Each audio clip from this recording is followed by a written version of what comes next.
All right, everybody, welcome to the blog. I have Mary Felkins, and you may remember Mary. She was on with me before. I think it was last year. Yes, no, was it Was November? I think it I think may. it was right around the same time Yeah. last year. I had you on the blog. We had so much fun talking about Donny Osmond and other fun, crazy things that I just said, let's have Mary back again. Mm, So, Mary, I'm going to let you introduce yourself and tell a little bit again about you and your family, and then we'll get rolling on some questions and learn more about your upcoming book.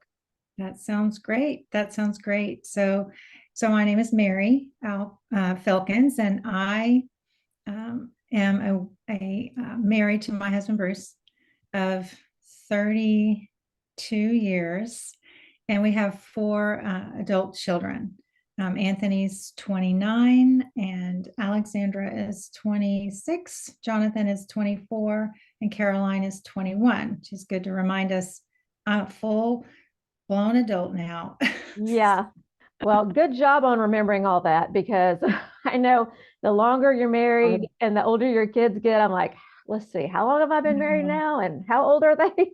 I I have to know. really think about it. I have to do the math with the number of years we're married because it was in 1990. So Yeah, just have to kind of do the add it up. I know. I do the same thing. We're coming up on 41 in oh wow, a that's few fantastic. weeks. Yeah. Fantastic. Yeah. December wedding. Yep. We're like Mhm. crazy people. Yes. Mhm. Wow. So tell us a little bit about your writing. Like, how did you start writing and, when? I became serious about writing in 2012, probably more 2013, because I went to my first writers conference, but I had a story idea before that. And I tell the story often. I may have told it last year, but it's super funny. In 2012, and I was talking with my husband about our financial situation at the time. And my solution was, I'll write a book. And and That'll fix everything. yeah, that's really not the answer your husband needs when he's thinking, I can't pay our mortgage this month. But God, I had a friend that confirmed, who do you think put that idea in your head? Because sometimes people say, God called me, and then you follow that path. And it was felt a little backwards. It was more me saying, I'm going to do that. And then God confirmed that in a vision, actually a picture of God holding a book in his hand and said, this is the final product. It's going to have a lot of words and sentences, phrases that you'll contribute, but ultimately this is what, after all the editing and all that'll be what that is. And I just had no idea what I was getting into. My background's in nutrition. Yeah. And so, but as far as when I started writing, I used to write as a child. I have a whole collection of funny little stories and did not think, oh, I one day will want to be an author. But I Mhm. had a lot of affirmation when I went on this crazy journey with a sister, for example, that said it's about time. And I thought, have I been putting off something? But I was raising kids and home education. Oh, I did yeah. work professionally, but everything I did had a writing component. So then I just had to learn how to craft a novel. And you Hmm. never stop. Yeah. Never No, stop. always learning. Yeah. So, what genre do you write in, and what inspired you to choose that particular one? I write contemporary romance. I like today, the here and now.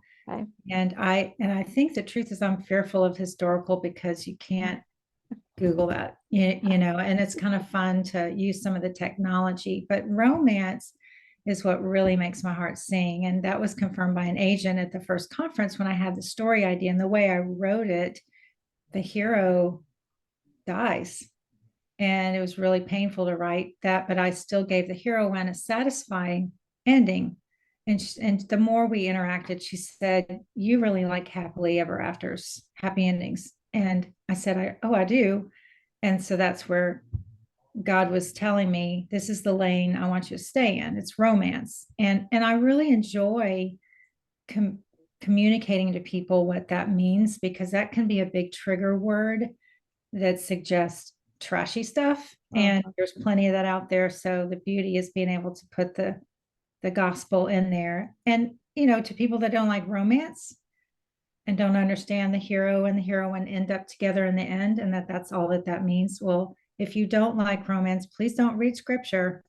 Don't be Yeah. anywhere near scripture, because that is an amazing Mm. romantic work of the hero coming in on his white horse to save the bride, and that's all of us. So, Mm. so Sweeping us yeah, away. it's just fun, and I love writing romantic tension. It's just the banter going back and forth in dialogue. Sometimes I just think, oh, I can't believe he just said Mhm. that, and it's Yeah, just it's a joy. fun. Yeah. So tell us, do you have any pets?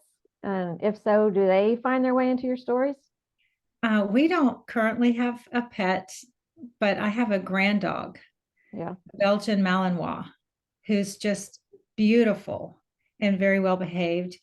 It belongs to my daughter, Alexandra, and we've taken care of him quite a bit. In fact, he is probably going to be living with us for a year next year when my daughter is here getting her nursing degree. Another story, but we'll be taking care of him during the day. And he does find his way into the story. It's Okay. really actually in book 3 that'll come out next year.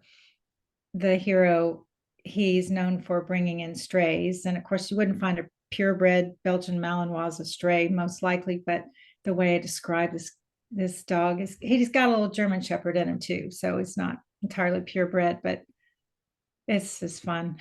Yeah. And most readers like animals in the stories, right? It brings just another element to it. Yes. Yeah, there's a dog called Champ that's in book 1 that came out in June, and he is the bride finder. He I use that strategically because there's only one girl that his dog, the hero's dog, does not growl around. And so Gabe, the hero, knows that as soon as Champ is comfy with one of the women he's dated, he'll know. It's kind of a game he plays.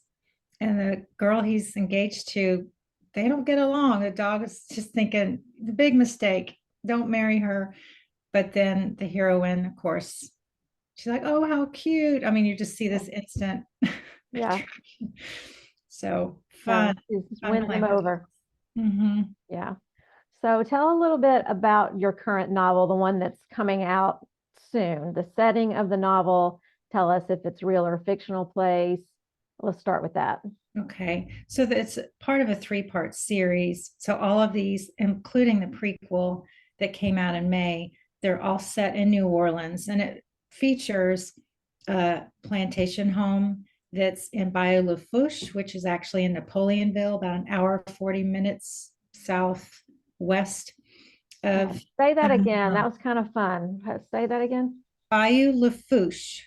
And Okay. was saying Bayou Lafourche for so many years, and then I finally looked it up, and it's Lafourche, Okay. Lafourche. And so this is, the home actually is like a character, and it wants to be restored. So that's the theme of book 1. So book 2 is the younger sister, and she's very, very different than her older sister in every way. She owns a bakery because she wants to, and she's very free spirited. If you know anything about the Enneagram, she's a 4, and that may be foreign to some of the listeners, but she believes something's inherently wrong with her, and we find out kind of what that is. But the hero is an NFL defensive end, and he bakes cupcakes, and he doesn't really want people to know, and he believes football is life. This is what I'm made to do. This is who I am. And they knew each other in college just for a little bit. And he just can't quite remember her. She wasn't very memorable in present day, but she needs help with her bakery. So, is the greatest dream that you want found by letting it go, is the story question. So we'll see how they get along in present day. Mm. So it's just picture a really big guy in a bakery that likes to bake, and he's just going to help her out for a few months, and things happen. So does he wear an apron? I need to know. Yes. I think I was just doing all the edits, like I said yesterday, XXXL, and it's pink. And so in one scene, they kind of have a routine where he puts the strap over his neck and he turns around and the ties are all down on the ground and she ties it. And so one of his ideas is, we might need to rebrand and kind of do another different color palette around here because there's turquoise and I mean just very eclectic, very unique, just like we in God's eyes are all very unique and beautiful. And the way he designed us, that her bakery is a reflection of her soul. It's her art. Hmm. Yeah. Nice. So you said the premise of the story is basically you're realizing your greatest dream by letting it go. So how does that tie in with what you're wanting readers to take away from the book? Like when they get to the very last page, the end, what do you want them to take in? Well, that would be one thing. I think we hang on to our vision of this is what will make me happy. And sometimes we're holding so tightly to that we don't realize God has something better on the other side of that. There's a lot of takeaways. That's one. I really do emphasize a lot. The theme for her is inspired by Psalm 8. It's just a beautiful, beautiful scripture where psalmist is saying, when I consider your heavens and the moon and the stars that you've set in place, sky jewelries, is what it says in the message version. Why are you even giving me any consideration? And God is saying, I've made you a little lower than the angels. And so Owen, the hero, is in a sense speaking that to her. And he's this big, big personality. And she's the ordinary cupcake baking bakery girl. And she's just blown away by why would you even choose to help me? And so I think we feel that way sometimes, or can, with God. Yeah. And we don't understand how he has his eye on us all the time and he delights in that. And yes, we fall short, but his love is infinite. And then two, the identity for him to think, I am a football player. What I want readers to realize is no, you aren't a author, a pastor's wife. You are a child of God. The role you play and how he gives us mission fields in these different occupations and roles, but Mhm. that's not Mhm. who we are. And so he Yeah. has to learn that. And that's the Mhm. only way he'll have the courage he has very strong reasons why he should have quit quite a while ago, and he won't. Mm. And she's like, well, we can't be together. Yeah. you know.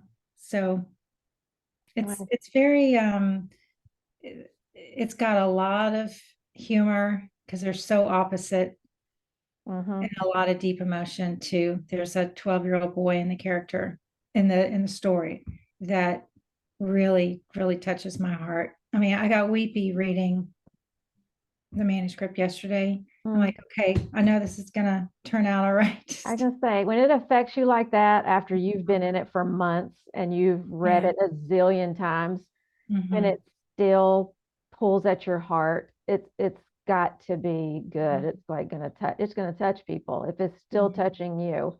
Hmm. And that's what I think too about my manuscript. Gosh, I don't even know how many times I've gone through it and You have. edit. But every time there's, certain parts of it, I'm like, gosh, I love these people. I love these Yeah, characters. I love, just exactly. the whole thing, and you hope that readers will too, because it means so much to you. Right, right.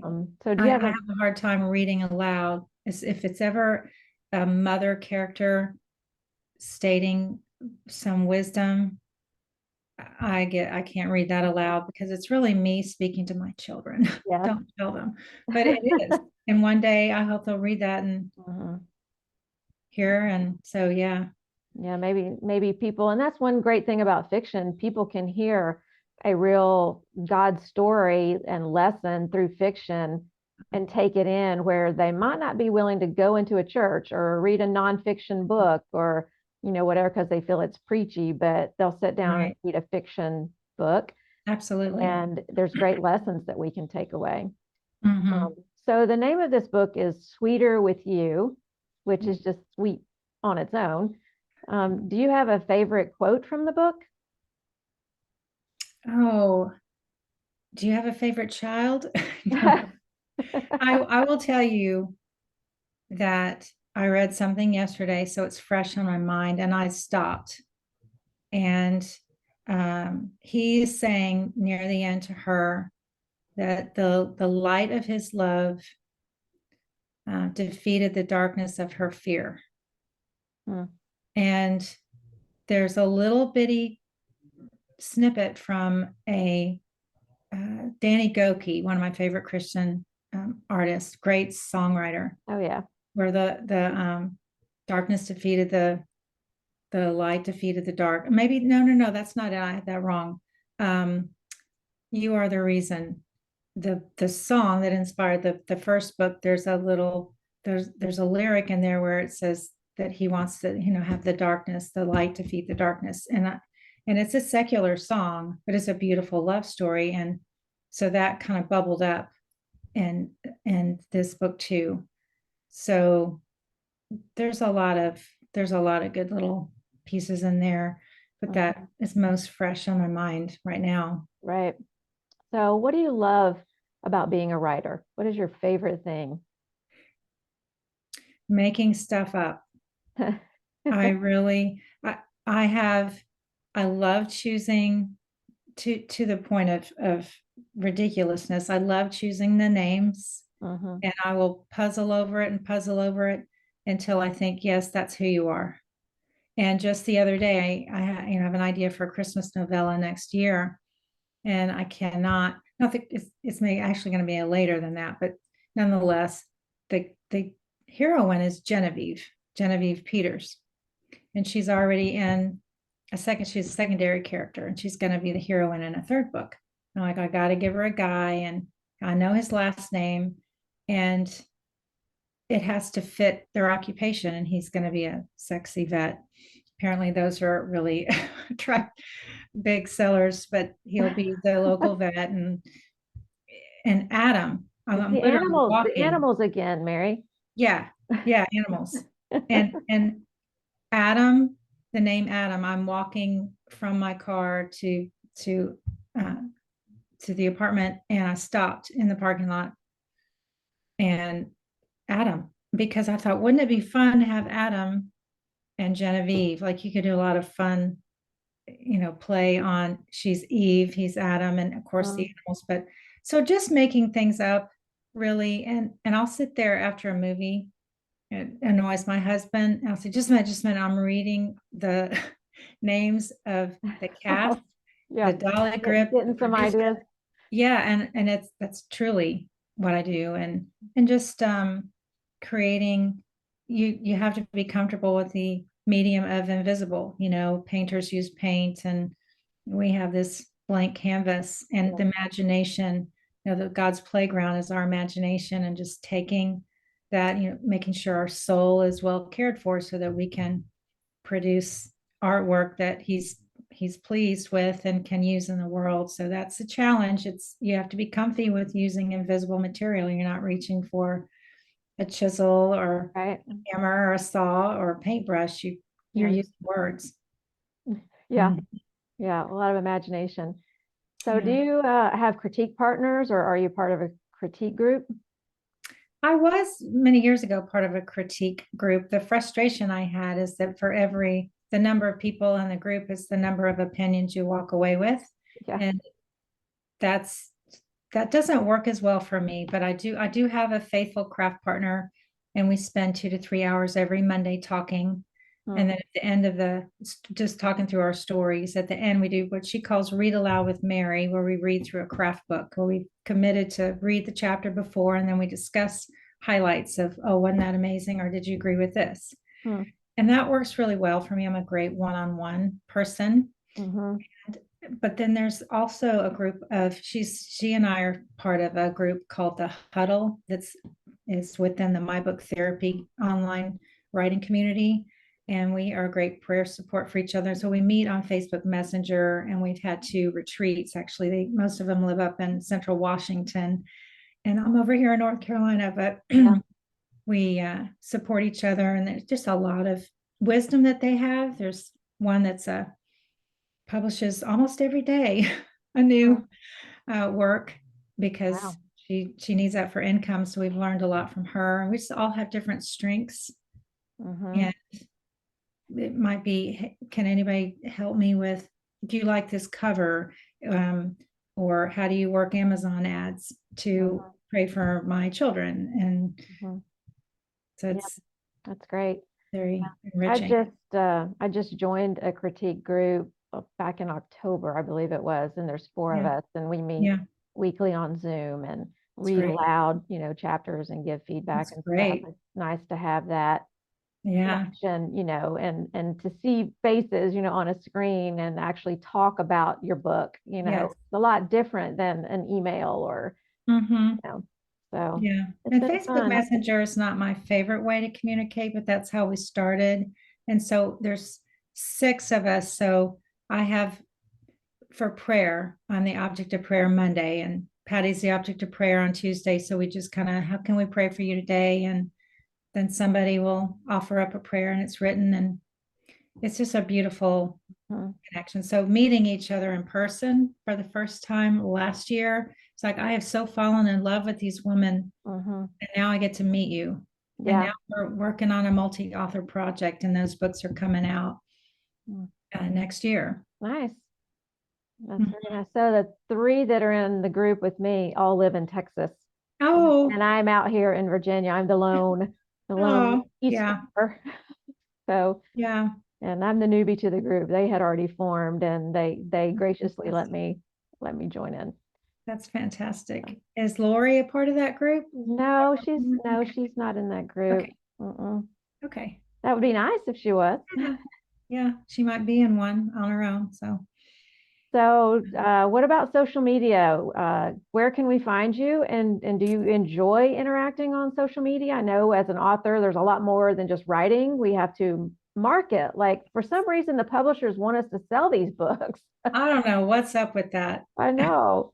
Can't just I'm write sad. them. You have to sell Yeah, it's helpful if people know that you have product out there. them. I spent a lot of time on Instagram. That is my Your favorite. It favorite. wasn't And initially. It was kind of a years ago. My kids are on it. I'm like, and I think that one of my children probably set up an account. There's probably one that was my original out there somewhere. I don't know how you get rid of it, but I have found a very rich number of avid readers Mhm. on Instagram, Yeah, and reached out to them, connecting with them, and their promotions are a lot of fun. Reels are a lot of fun to do. I just I still posted need some to learn how to information do that. today. It's I hate when people say it's easy. There's a lot of trial and error with that. But once you do that, especially because you can put music to it, music is really, really powerful to me. Mhm. And so for birthdays, or if I did a book signing or want to put a bunch of memes together and just put some, or my granddog's doing silly things, just trying to show a bunch of different facets of Mary. So I'm not just always talking about books, but so Mhm. I do enjoy Instagram. I'm on Facebook. I do have a Facebook group, Mary's Reader Cheerleaders, as well, and try to be active on that. Try to be more active than I have been. It's just I've been swamped a lot this Yeah, year in a good I know way. swamped. But that's a fun way to say, hey, I need the name of, for example, this NFL team. I couldn't use the Saints in book one. We called it the Commanders that Owen plays for. And then it was discussed that maybe we should change that, come up with a way that to change that, because there already is a Commanders. And it's Mm. clear that it's not the same team, but the publisher and I agreed, let's come up with a different name. Mhm. So asking that question in the Facebook group is fun. Yeah. So I can't even believe it, but our time is up already. Oh, Like we just started. I know we just started. I can't believe it. So it's been fun talking with you, and I just want to Thank wrap up you. just before we, end this. Tell the readers or the watchers, since this is a Zoom, about the giveaway. Like, what do they have the opportunity to win? Tell us a little bit Okay. about it, very Okay. briefly. Okay. I am offering a paperback copy of This I Promise You, which is the prequel to the three-part series, The Heart of Moreland Manor. And it features a celebrity chef and an elementary school teacher. It's a jilted bride trope, and he's like a modern day twist on Joseph, the favored son of Jacob, and it deals with the issue of hunger, which he has no clue. Something's not cooked well, you throw it out, and she sees this in her classroom. So, but he left her at the altar 6 months prior. So we'll have to see if they can recover. So it deals a lot with forgiveness. Okay. And then with that is also one of his exclusive recipes. It's celebrity chef Brian J. Carlisle. It's his sausage and chicken gumbo, which you can switch that up, but that's going along with it. If somebody prefers the ebook, I'm happy to do that as an alternative. So either one. Okay. Sounds great. Well, it's been a lot of fun, and we'll be looking Thank you. for Sweeter with You to be Yes. coming out anytime now. Once this video airs on my blog, Yeah. it might be out. We're not sure, but it's going to be soon. It's going to Yes. be soon. Yes. And it could be in December, but Okay. I know the Lord is just kind of smiling and He's like, he knows, he knows. All right. right. Well, thanks so much, Mary. It's been great connecting with you here again. And I think I'll see you in February, right? You will. All Yes. right. I'm Well, looking looking forward forward. to that Yeah, very me much. too. All right. Well, you be blessed, and I'll see you soon. Thank you. Thank you. I appreciate it. All right. Bye now. Bye-bye.